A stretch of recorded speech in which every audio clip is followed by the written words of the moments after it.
नमस्कार दोस्तों, study with Rajesh Prasad channel में आपका स्वागत है।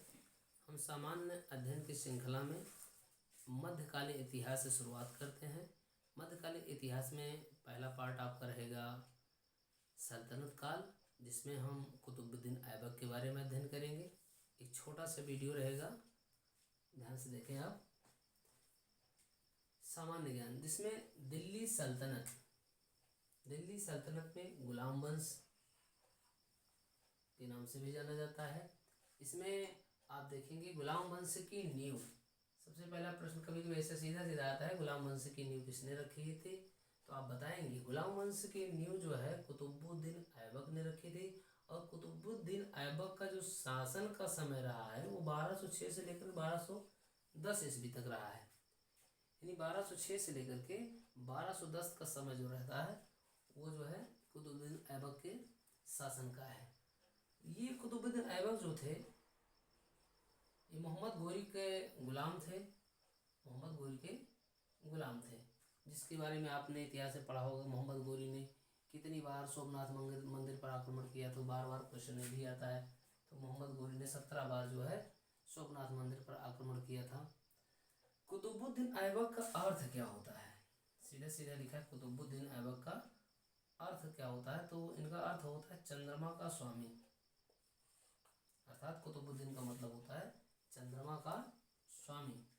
ये तुर्की भाषा में है, तुर्की भाषा में इसका अर्थ होता है चंद्रमा का स्वामी सामान्य भाषा में। आगे देखिए, कुतुबुद्दीन ऐबक जो था यह एक ऐबक यानी कुतुबुद्दीन ये ऐबक जनजाति से बिलोंग करता था। ऐसे बहरहाल ये क्वेश्चन बहुत कम आते हैं, लेकिन ये क्वेश्चन कई बार यूपीएससी, टीजीटी, जीआईसी, पीजीटी में ये क्वेश्चन हाईलाइटेड मोस्ट इम्पॉर्टेंट है। काफ़ी बार पूछा गया है ये क्वेश्चन कि कुतुबुद्दीन ऐबक का अर्थ क्या होता है, तो आप बताएंगे चंद्रमा का स्वामी। कुतुबुद्दीन ऐबक को कुछ उपाधियाँ दी गई हैं, जैसे उपाधियों में बताया जाता है कि ये कुरान खां से किसे नवाजा गया है? तो कुरान खां में आप बताएंगे कुतुबुद्दीन ऐबक। अर्थात कुरान खां का मतलब ही होता है कुरान का बहुत अच्छे से पाठ करने वाला। इनकी कुरान को इस तरह से पढ़ता था जैसे आदमी कविता पढ़ता है, उस टाइप से गा करके कुरान का अध्ययन करता था। इसलिए लोग कहते थे कुरान को इससे खा लिया है, अर्थात कुरान खां। आगे फिर इनको एक बात दी गई थी लाख बख्श। ये बहुत ही उदार स्वभाव का व्यक्ति था, इतने उदार थे कि लाखों का दान कर देते थे, यानी लाखों का दान करने वाला।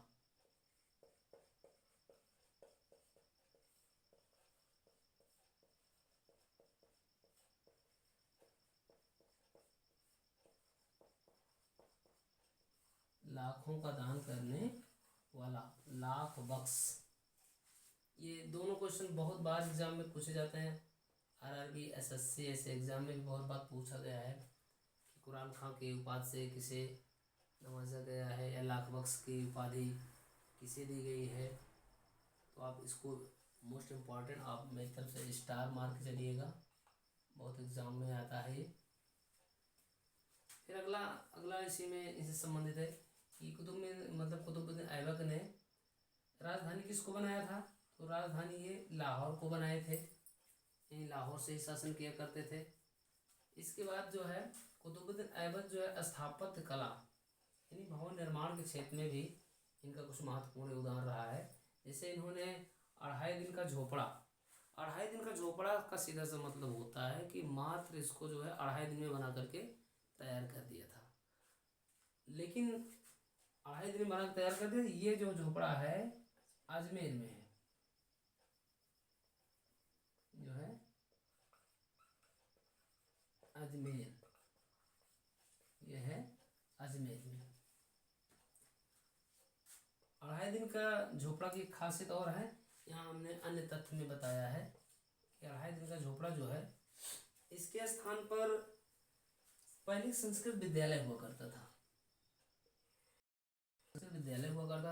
उस संस्कृत विद्यालय को बनवाने वाले जो व्यक्ति थे उनका नाम था विग्रहराज चतुर्थ। विग्रहराज चतुर्थ। ये भी कई बार एग्जाम में पूछा गया है कि बताइए 2.5 दिन का झोपड़ा जो बना है उसके स्थान पर पहले क्या था, तो आप बताएंगे संस्कृत विद्यालय था। किसने बनवाया था, तो विग्रहराज चतुर्थ ने उस विद्यालय को बनवाया था, जिसको तोड़ करके कुतुबुद्दीन ऐबक ने मात्र 2.5 दिन में जो है 2.5 दिन का झोपड़ा बनवा देते हैं। फिर स्थापत्य कला में आप देखेंगे कुव्वत उल इस्लाम, कुव्वत उल इस्लाम, यह एक मस्जिद है कुव्वत उल इस्लाम, जिसको जो है दिल्ली में बनवाया था कुव्वत उल इस्लाम। मैंने बहुत शॉर्ट में इस वीडियो को बनाने का प्रयास किया है, बहुत डिटेल में हम इनके बारे में और नहीं ले जा सकते हैं, क्योंकि लेवल सामान्य अध्ययन हमने रखा है, तो सामान्य अध्ययन के हिसाब से मोस्ट इम्पॉर्टेंट टॉपिकों को हमने पकड़ा है केवल। आगे कुतुब मीनार, कुतुब मीनार आप काफ़ी पॉपुलर है, जानते हैं। इसका निर्माण जो है ये भी दिल्ली में ही है। कुतुब मीनार भी कहाँ पे है, दिल्ली में है। लेकिन इन्होंने क्या किया था, कुतुब मीनार की केवल शुरुआत की थी, लेकिन इसे पूरा करवाने का जो श्रेय जाता है वो इल्तुतमिश को जाता है। और कुतुब मीनार का भी क्वेश्चन आता है, कुतुब मीनार कितने मंजिल के है, तो कुतुब मीनार जो है 5 मंजिल की है, 5 मंजिल आप बताएंगे। तो इसको पूरा करवाने का जो श्रेय है वो इल्तुतमिश को जाता है। इल्तुतमिश के बारे में कहा जाता है गुलामों के गुलाम, गुलामों के गुलाम जो थे वो इल्तुतमिश थे। और लास्ट में आता है कि इनकी मृत्यु कब हुई थी,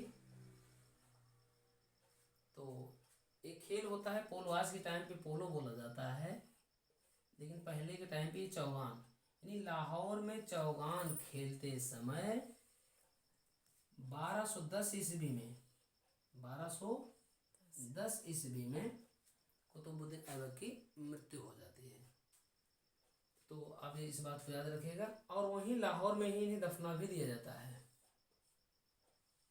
मृत्यु होती है, क्वेश्चन आता है तो बताइए कुतुबुद्दीन ऐबक को कहाँ दफनाया गया था, कुतुबुद्दीन ऐबक को लाहौर में ही दफनाया गया था। वो जो समय था 1210। इस तरह से इनका शासन, इनके शासन का अंत ही वो होता है। इसके बाद शुरुआत होती है तो वो होती है इल्तुतमिश की, जो अगले शासक बनते हैं। और उन्हें माना जाता है दिल्ली सल्तनत का अस्थाई, दिल्ली सल्तनत के अस्थाई नींव रखने का जो श्रेय मिलता है वो इल्तुतमिश को मिलता है। इसको हम अगले वीडियो में देखेंगे इल्तुतमिश के बारे में। तो वीडियो यदि पसंद आए तो प्लीज़ लाइक करें, सब्सक्राइब करें। Thank you for watching.